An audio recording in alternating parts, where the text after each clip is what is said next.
একদিন হঠাৎ মক্কা নগরীতে প্রচণ্ড ঝড় বৃষ্টি শুরু হলো। ঝড় বৃষ্টির প্রভাব দাপটের কারণেই মক্কা নগরীতে আবে জমজম কূপটি বালিতে পরিত্যক্ত হওয়ায় জমজম কূপ থেকে পানি ওঠা বন্ধ হয়ে গেল। অতঃপর মক্কা নগরীতে প্রবল আকারে পানির সংকট দেখা দিল। কোথাও কোনো পানির চিহ্ন মাত্র ছিল না। মক্কার মানুষেরা পানির জন্য এদিক ওদিকে ছোটাছুটি করতে লাগলো, কিন্তু কোথাও পানির সন্ধান না পেয়ে একেবারে তারা দিশেহারা হয়ে পড়ল। শিশু, যুবক, বৃদ্ধ, বৃদ্ধা সবাই পানির জন্য অসুস্থ হয়ে পড়লেন। তৎকালীন সময়ে মক্কা নগরীর নেতা ছিল প্রিয় রাসূল হযরত মুহাম্মদ সাল্লাল্লাহু আলাইহি সাল্লামের দাদা অর্থাৎ আব্দুল মুত্তালেব। পানি সংকটের জন্য দিশেহারা হয়ে তারা সবাই তাদের নেতা আব্দুল মুত্তালেবের কাছে উপস্থিত হলেন। উপস্থিত মক্কাবাসীগণ আব্দুল মুত্তালেবকে বললেন, আপনি আমাদের নেতা, আপনি যেভাবেই হোক আমাদের পানির বন্দোবস্ত করুন। আপনি জমজম কূপ থেকে পানি উত্তোলন করার ব্যবস্থা করে দিন।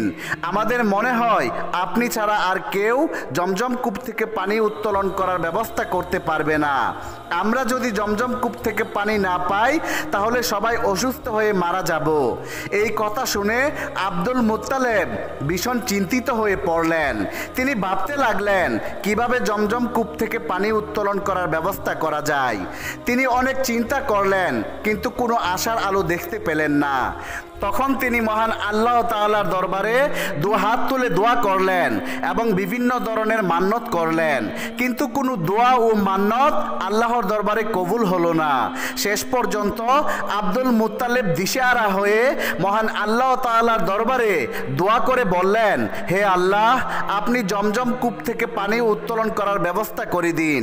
বিনিময়ে আমি আমার 10 সন্তানের মধ্যে একটি সন্তানকে আপনার রাস্তায় জবাই করে দেব। আব্দুল মুত্তালেবের মানত করার পর জমজম কূপ থেকে পানি বের হলো।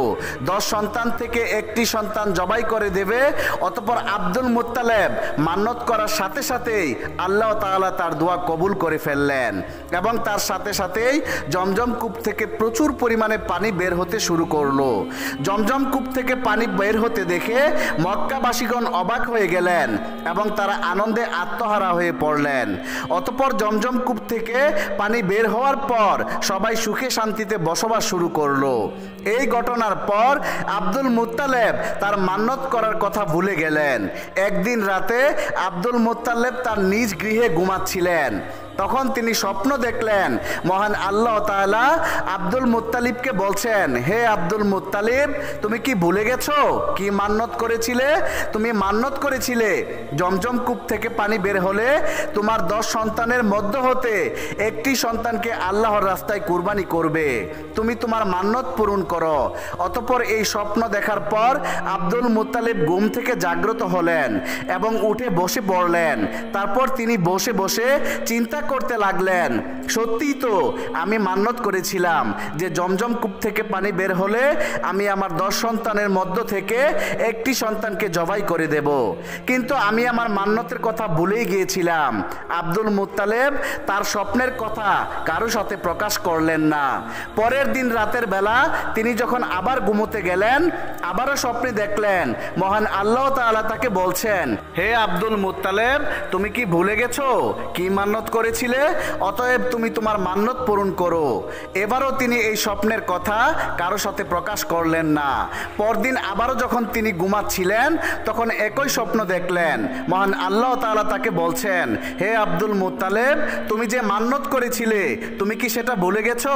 অতএব তুমি তোমার 10 সন্তানের মধ্য হতে একটি সন্তানকে জবাই করো। যদি 7 দিনের মধ্যে এই মান্নত পূরণ না করো তাহলে তোমার সমস্ত সন্তান মৃত্যুবরণ করবে এবং জমজম কূপ থেকে পানি বের হওয়া একেবারেই বন্ধ হয়ে যাবে।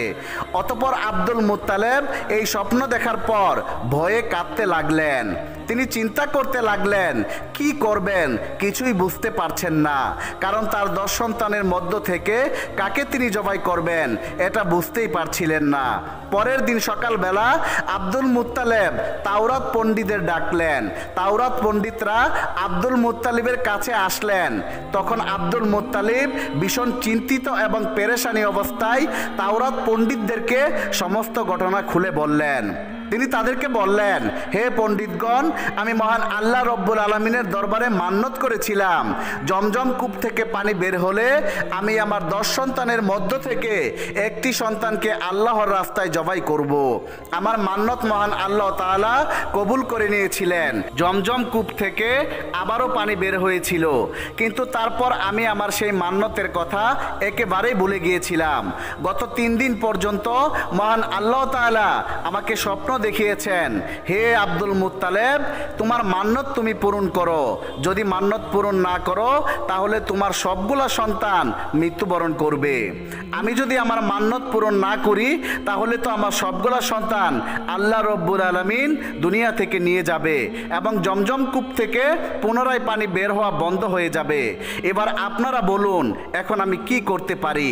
তখন পণ্ডিতগণ বললেন, হে আব্দুল মুত্তালেব, যেহেতু আপনি এই মান্যত করেছেন এবং মহান আল্লাহ তাআলা আপনাকে স্বপ্নের মাধ্যমে সেই মান্যত পূরণ করতে বলেছেন, তাহলে অবশ্যই আপনাকে আপনার 10 সন্তানের মধ্য থেকে যে কোনো একটি সন্তানকে আল্লাহর রাস্তায় কুরবানি করতে হবে। পণ্ডিতগণের কথা শুনে আব্দুল মুত্তালেব অত্যন্ত চিন্তিত এবং পেরেশানি হয়ে পড়লেন। তিনি কি করবেন ভেবে পাচ্ছিলেন না। তার সন্তানের মধ্য থেকে কাকে তিনি কুরবানি করবেন, যেহেতু তার 10 সন্তান খুবই তার কাছে প্রিয় ছিল। অতঃপর তিনি কোনো উপায় না পেয়ে পরের দিন 10 সন্তানকে তার কাছে ডাকলেন। আব্দুল মুত্তালেব বড় সন্তান ছিলেন আব্বাস রাদিয়াল্লাহু তাআলা আনহু। আব্দুল মুত্তালেব তার বড় ছেলে আব্বাস রাদিয়াল্লাহু তাআলা আনহুকে প্রথমে ডেকে বললেন, হে আমার প্রিয় পুত্র, আমি মান্যত করেছিলাম যে জমজম কূপ থেকে পুনরায় পানি বের হলে আমি আমার 10 সন্তানের মধ্য থেকে একটি সন্তানকে আল্লাহর রাস্তায় কুরবানি করে দেব। এখন তুমি আমার সেই মান্যতটি পূরণ করো। তখন আব্বাস রাদিয়াল্লাহু তাআলা আনহু বললেন, আব্বাজান, এ কেমন মান্যত? আমি আপনার এই মান্যত পূরণ করতে পারবো না। আপনি আপনার অন্য সন্তানকে এই মান্যত পূরণ করতে বলুন। অতঃপর আব্দুল মুত্তালেব তার দ্বিতীয় সন্তান আমির হামজাকে বললেন, হে আমার পুত্র, তুমি আমার মান্যত পূরণ করো। তখন আমির হামজা বললেন, আব্বাজান, আপনি এ কেমন মান্যত করেছেন? আপনার মান্যতের জন্য আমি আমার জীবন দিতে পারবো না। আপনি আপনার অন্য সন্তানকে বলুন। এভাবেই আব্দুল মুত্তালেব একে একে সব সন্তানকে বললেন, কিন্তু কেউ এতে রাজি হলো না। বাকি ছিল তার একটি সন্তান, সেটি হলো ছোট সন্তান, যার নাম আব্দুল্লাহ।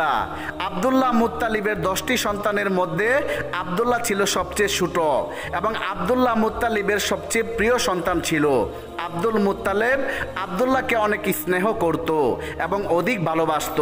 আব্দুল মুত্তালেব যখন দেখলেন তার কথায় তার ছেলেরা কেউ রাজি হলো না, তখন আব্দুল মুত্তালেব অত্যন্ত চিন্তিত হয়ে পড়লেন। অতঃপর আব্দুল্লাহ তার পিতার চিন্তিত মুখমণ্ডল দেখে বললেন, আব্বাজান, কি হয়েছে? আমি তো কিছুই বুঝতে পারছি না, আপনি কি নিয়ে এত চিন্তা করছেন? তখন আব্দুল মুত্তালেব তার ছোট পুত্র আব্দুল্লাহকে তার মান্যত করা সমস্ত কথাগুলো স্পষ্ট করে বললেন। তখন তার পুত্র আব্দুল্লাহ বললেন, আব্বাজান, আপনি কোনো চিন্তা করবেন না। আব্বাজান, আমাকে আপনি আল্লাহর রাস্তায় জবাই করে দিন, আপনার মান্যত পূরণ করুন। আব্দুল মুত্তালেব তার ছোট পুত্র আব্দুল্লাহর কথাগুলো শুনে খুবই খুশি হলেন, কিন্তু অন্যদিকে অত্যন্ত দুঃখ পেলেন, কারণ আব্দুল মুত্তালেবের অত্যন্ত প্রিয় ছিল এই ছোট্ট ছেলে আব্দুল্লাহ। প্রিয় সন্তানকে হারাতে হবে এই ব্যথা তার হৃদয়ে বইতে লাগলো। কিন্তু ছোট পুত্র আব্দুল্লাহকে জবাই করা ছাড়া আব্দুল মুত্তালেবের আর কোনো উপায় ছিল না, কারণ আব্দুল্লাহকে কুরবানি না করলে তার 10 সন্তানকে হারাতে হবে এবং পবিত্র জমজম কূপের পানি পুনরায় চিরতরে বন্ধ হয়ে যাবে, যার কারণে হয়তোবা সকল মক্কাবাসীগণ পানির অভাবেও মৃত্যুবরণ করবে। অতঃপর আব্দুল মুত্তালেব তার ছোট পুত্র আব্দুল্লাহকে নিয়ে কাবার উদ্দেশ্যে রওনা দিলেন। কিছুক্ষণ পর তারা কাবা চত্বরে এসে উপস্থিত হলেন। সেখানে সকল মক্কাবাসীগণ উপস্থিত হলেন। এদিকে আব্দুল্লাহকে জবাই করার খবর পেয়ে মক্কার অন্যান্য নারী পুরুষ সবাই সেখানে উপস্থিত হয়ে গেলেন। সেখানে যে সকল নারীরা উপস্থিত ছিল তার মধ্যে একজন ছিলেন ওয়ারাকা বিন নৌফেলের কন্যা মরিয়ম। ওয়ারাকা বিন নৌফেল ছিলেন তৎকালীন তাওরাত পণ্ডিত, আর কন্যা মরিয়মও তাওরাতের খুবই পারদর্শী ছিলেন। তিনি জানতেন তাওরাত গ্রন্থে লেখা ছিল এই আব্দুল্লাহর গড়েই জন্ম নেবে আখিরি নবী হজরত মোহাম্মদ মুস্তফা সাল্লাল্লাহু আলাইহি ওয়াসাল্লাম। তাই তিনি আব্দুল্লাহকে জবাই করতে মানা করলেন, কোনো মতেই আব্দুল্লাহকে জবাই করতে দিতে চাইলেন না। তিনি আব্দুল মুত্তালিবকে বললেন আব্দুল্লাহকে কোনো মতেই কুরবানি করা যাবে না, কারণ তাওরাত গ্রন্থের নির্দেশনা দিয়েছেন আব্দুল্লাহর গড়েই আখিরি নবী হজরত মোহাম্মদ সাল্লাল্লাহু আলাইহি সাল্লামের জন্ম হবে, এই পৃথিবীতে আগমন করবেন বিশ্বনবী হজরত মোহাম্মদ সাল্লাল্লাহু আলাইহি ওয়াসাল্লাম। অতঃপর আব্দুল মুত্তালিব মরিয়মকে বললেন, হে মরিয়ম, আমি মান্যত করেছিলাম যে জমজম কূপ থেকে পানি পুনরায় উত্তোলন হলে আমার 10 সন্তানের মধ্য থেকে একটি সন্তানকে আল্লাহর রাস্তায় কুরবানি করব। সেই মান্যত অনুযায়ী এখন যদি 10 সন্তানের মধ্য থেকে একটি সন্তানকে কুরবানি না করি, তাহলে আমার 10 সন্তানকেই মৃত্যুবরণ করতে হবে এবং জমজম কূপ থেকে আবারও পানি ওঠা বন্ধ হয়ে যাবে। তখন মরিয়ম বললেন, যাই হোক না কেন আব্দুল্লাহকে কোনো মতেই জবাই করা যাবে না, বিনিময়ে এই মক্কা নগরীতে রক্তের বন্যা বয়ে যাবে। তবুও আমরা আব্দুল্লাহকে জবাই করতে দেব না। প্রয়োজনে আমি আপনার অন্য সন্তানের মধ্য থেকে যে কোনো একটি সন্তানকে কুরবানি দেওয়ার জন্য অনুরোধ করব। যে কোনো এক সন্তানকে আপনি কুরবানি করতে পারেন, কিন্তু আব্দুল্লাহকে করা যাবে না। মরিয়মের সঙ্গে সঙ্গে সকল মক্কাবাসীগণ বলে উঠল, আমরা কোনো মতেই আব্দুল্লাহকে জবাই করতে দেব না। অপরদিকে অন্যান্য মক্কাবাসী বলল, আমরা যদি আব্দুল্লাহের চেহারা দেখে ব্যবসায় সফল করি তাহলে আমাদের ব্যবসা সফল হয়।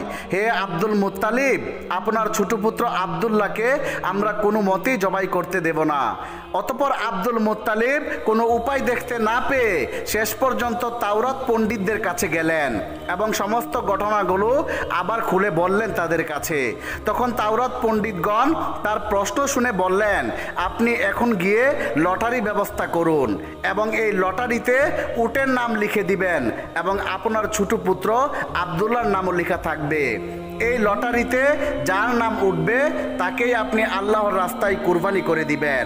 অতঃপর আব্দুল মুত্তালিব সমস্ত মক্কাবাসীর সামনে গিয়ে লটারি ব্যবস্থা করলেন।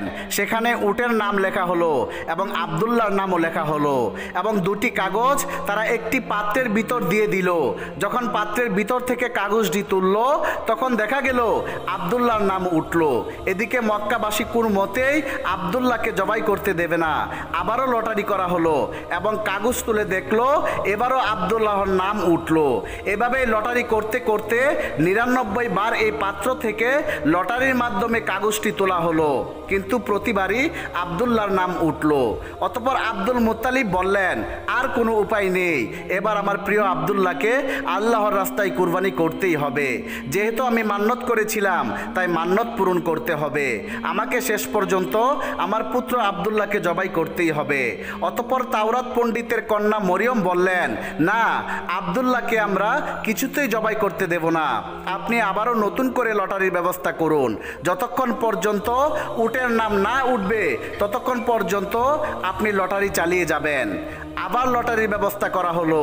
একদম শেষ পর্যায়ে অর্থাৎ 100 বারের পরে গিয়ে এই লটারিতে উটের নাম উঠলো। এবার সকল মক্কাবাসীগণ আনন্দে আত্মহারা হয়ে উঠল। অন্যান্য সকলেই খুশি হয়ে গেল। সবাই খুশিতে আত্মহারা হয়ে পড়ল, কারণ তাদের প্রিয় আব্দুল্লাহকে আর জবাই করতে হবে না। অতঃপর আব্দুল মুত্তালিব অত্যন্ত খুশি নিজেও হয়ে গেলেন এবং তিনি 100টি উট আল্লাহর রাস্তায় জবাই করে দিলেন। এদিকে আব্দুল্লাহ ধীরে ধীরে বড় হতে লাগলো। যখন তিনি বিয়ের উপযুক্ত হলেন তখন বহু জায়গা থেকে আব্দুল্লাহর জন্য বিবাহের সম্বন্ধ আসতে লাগলো, কারণ তৎকালীন সময়ের আব্দুল্লাহ ছিলেন সবচেয়ে সুন্দর সুপুরুষ। আব্দুল্লাহকে দেখলে যে কারো ভালো লেগে যেত। আব্দুল্লাহকে পাওয়ার জন্য মক্কার রমণীরা অধীর হয়ে থাকতো। মক্কার রমণীরা মান্যত করত আব্দুল্লাহকে স্বামী হিসেবে পাওয়ার জন্য, কারণ আব্দুল্লাহ ছিলেন অত্যন্ত সুন্দর, ভদ্র ও সৎ চরিত্রবান পুরুষ। প্রতিদিন আব্দুল্লাহর জন্য অনেক বিবাহের প্রস্তাব আসতো, কিন্তু কোনোটাতেই রাজি হতো না আব্দুল মুত্তালিব। কারণ আব্দুল মুত্তালিব তার বন্ধু ওয়াহাব ইবনে আবুদ মান্নাফের কাছে ওয়াদা করেছিলেন তার কন্যার সাথে আব্দুল্লাহকে বিবাহ দিবেন। ওয়াহাবের কন্যা নাম ছিল আমিনা। তারা মদিনায় বসবাস করতেন।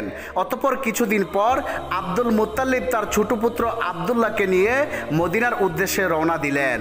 উদ্দেশ্য ছিল আব্দুল্লাহর সঙ্গে আমিনার বিবাহ দেবে। তারা দেখলো পথের ধারে দাঁড়িয়ে আছে তাওরাত পণ্ডিতের কন্যা মরিয়ম। তিনি আব্দুল্লাহকে দেখে তার কাছে আসলেন এবং মরিয়ম বললেন, ওহে আব্দুল্লাহ, কিছু বছর পূর্বে তোমার পিতা মান্নত করার জন্য তোমার প্রাণের পরিবর্তে যে 100টি উট কুরবানি দিয়েছিল, আজ আমি শপথ করে বলছি সেই 100টি উট তোমার পক্ষ থেকে আমি তোমার পিতাকেই প্রদান করে দেব। বিনিময়ে আমার একটি অনুরোধ রয়েছে, তার বিনিময়ে তুমি আমাকে বিবাহ করতে হবে। কিন্তু আব্দুল্লাহ সৎ চরিত্রবান, ভদ্র এবং লাজুক হওয়ায় মরিয়মের এই প্রস্তাবের কোনো উত্তর দিল না। আব্দুল্লাহ শুধু বললেন, আমি আমার পিতার সঙ্গে আছি, পিতাকে ছেড়ে অন্য পথে যাওয়া কোনোভাবেই আমার পক্ষে সম্ভব না। এই কথা বলে আব্দুল্লাহ তার পিতার সঙ্গে মদিনার উদ্দেশ্যে রওনা হলেন। দীর্ঘ পথ অতিক্রম করার পর মদিনায় ওয়াহাব ইবনে আব্দুল মান্নাফের বাড়িতে পৌঁছে গেলেন। তৎকালীন সময়ে ওয়াহাব ইবনে আব্দুল মান্নাফ মদিনার সম্মানিত বংশের ছিলেন এবং তার মর্যাদা ছিল ভালো। তিনি তার গোত্রের সর্দার ছিলেন। অতঃপর আলাপ আলোচনার মধ্যে দিয়ে তার কন্যা আমিনার সঙ্গে আব্দুল মুত্তালিবের পুত্র আব্দুল্লাহর বিবাহ হয়ে যায়। এদিকে আমিনা ছিল তার সাম্প্রদায়িক মহিলাদের নেত্রী। অনেক ঐতিহাসিক লিখেছেন যে আব্দুল্লাহ বিবাহের পর তার শ্বশুর বাড়িতে 3 দিন পর্যন্ত ছিলেন। তারপর আব্দুল্লাহ আমিনাকে বিবাহ করে নিজ গৃহে নিয়ে আসেন। অতঃপর আখিরি নবী হযরত মুহাম্মদ সাল্লাল্লাহু আলাইহি ওয়াসাল্লাম মা আমিনার গর্ভে আসেন। আব্দুল্লাহর বিবাহের অনেক দিন পর তিনি কোথাও যাচ্ছিলেন। তখন তিনি দেখলেন পণ্ডিত কন্যা মরিয়ম সেখানে দাঁড়িয়েছিলেন। মরিয়ম জানতো না ইতিমধ্যে আব্দুল্লাহর বিবাহ হয়ে গেছে। আব্দুল্লাহকে দেখে পণ্ডিত কন্যা মরিয়ম তার কাছে আসলেন এবং আব্দুল্লাহর চেহারার দিকে তাকিয়ে তিনি আর কিছু না বলে মরিয়ম আবারও তার গৃহের দিকে ফিরে যাচ্ছিলেন। এই ঘটনা দেখে আব্দুল্লাহ কিছুটা অবাক হয়ে যায়। মরিয়মকে তখন ডাক দিয়ে জিজ্ঞেস করলেন, হে মরিয়ম, সেদিন তুমি আমাকে বিয়ের জন্য প্রস্তাব দিয়েছিলে, কিন্তু আমাকে দেখে আজ কিছু না বলে কেন চলে যাচ্ছ? এর কারণ কি আমি জানতে চাই। তখন মরিয়ম বলল, তুমি বিয়ে করেছো, ইতিমধ্যেই তুমি অন্য এক নারীর স্বামী, তোমার চেহারার পরিবর্তন ঘটেছে, এটা আমি স্পষ্ট দেখতে পেয়েছি। আমি সেদিন তোমাকে বিয়ের প্রস্তাব দিয়েছিলাম কারণ তোমার ললাটে এক উজ্জ্বল নূর ছিল। সেই নূরের জ্যোতি যেমন তেমন ছিল না। এর আগে কখনোই কোনো পুরুষের ললাটে এমন নূর দেখিনি, কিন্তু আজ তোমার ললাটে সেই নূর দেখতে পাচ্ছি না। এর কারণ হচ্ছে এখন এটার অধিকারিণী হলো তোমার সৌভাগ্যবতী স্ত্রী। সুতরাং এখন আমার কাছে তোমার কোনো গুরুত্বই নেই। তাই এইভাবে কোনো কথা না বলেই আমি চলে যাচ্ছিলাম। এই কথা বলা শেষ হলে মরিয়ম সেখান থেকে চলে যায়। অতঃপর আব্দুল্লাহ বাড়ি ফিরল। তারপর থেকে আব্দুল্লাহ ও আমিনা সুখে শান্তিতে সংসার করতে লাগলো। কিছুদিন পর আব্দুল মুত্তালিব আব্দুল্লাহকে খেজুর আনার জন্য সুদূর মদিনায় পাঠালো। খেজুর নিয়ে আসার সময় আব্দুল্লাহ কুরাইশদের একটি বাণিজ্য কাফেলার সঙ্গে সফর করেছিলেন। পথেই হঠাৎ অসুস্থ হয়ে পড়েন, যার ফলে আব্দুল্লাহ মদিনায় অবতরণ করেন এবং সেখানেই তিনি ইন্তেকাল করেন। আব্দুল্লাহ যখন ইন্তেকাল হয়েছিল, প্রিয়নবী হযরত মুহাম্মদ সাল্লাল্লাহু আলাইহি সাল্লাম তখন মা আমিনার গর্ভে ছিলেন। বিশ্বজাহানের সর্দার, সর্বশেষ ও সর্বশ্রেষ্ঠ নবী হযরত মুহাম্মদ সাল্লাল্লাহু আলাইহি সাল্লাম 570 খ্রিস্টাব্দে রবিউল আউয়াল মাসে জন্মগ্রহণ করেন। তার জন্মের সময় পৃথিবীতে এমন কিছু অলৌকিক ঘটনা ঘটেছিল যা সবাইকে অবাক করে দিয়েছিল। হযরত ফাতেমা বিনতে আব্দুল্লাহ রাদিয়াল্লাহু তাআলা আনহা বলেন, রাসূল সাল্লাল্লাহু আলাইহি সাল্লামের জন্মের মুহূর্তে আমি মা আমিনার কাছে ছিলাম। আমি দেখলাম বিবি আমিনার ঘরটি আলোয় আলোকিত হয়ে গেল এবং আকাশের সব তারা নিচের দিকে ঝুঁকে পড়ল। আমার মনে হতে লাগলো তারাগুলো যেন আমার উপর এসে পড়ছে। তিনি আরো বলেন, বিশ্বনবীর জন্মের সময় সমস্ত ফেরেশতারা মা আমিনার ঘরের চারদিকে পাহারা দিচ্ছিল। প্রিয় বন্ধুরা, আসুন আমরা বিশ্ব নবীর মতো জীবন গড়ি, তাহলে এই পৃথিবী থেকে সমস্ত অন্ধকার দূরীভূত হয়ে আলো ফিরে আসবে, আমাদের জীবনও অনেক সুন্দর হবে। আল্লাহ পাক রব্বুল আলামিন আমাদেরকে বিশ্ব নবীর মতো জীবন গঠন করার এবং বিশ্ব নবীর দেখানো পথে চলার তৌফিক দান করুক। সকলেই কমেন্টে লিখুন আমিন। বন্ধুরা, এই ছিল আমাদের আজকের ভিডিওটি। প্রিয় বন্ধুরা, ভিডিওটি যদি আপনাদের কাছে ভালো লেগে থাকে তাহলে এক্ষুনি আমাদের চ্যানেলটি সাবস্ক্রাইব করে পাশে থাকা বেল আইকনটি প্রেস করে দিন।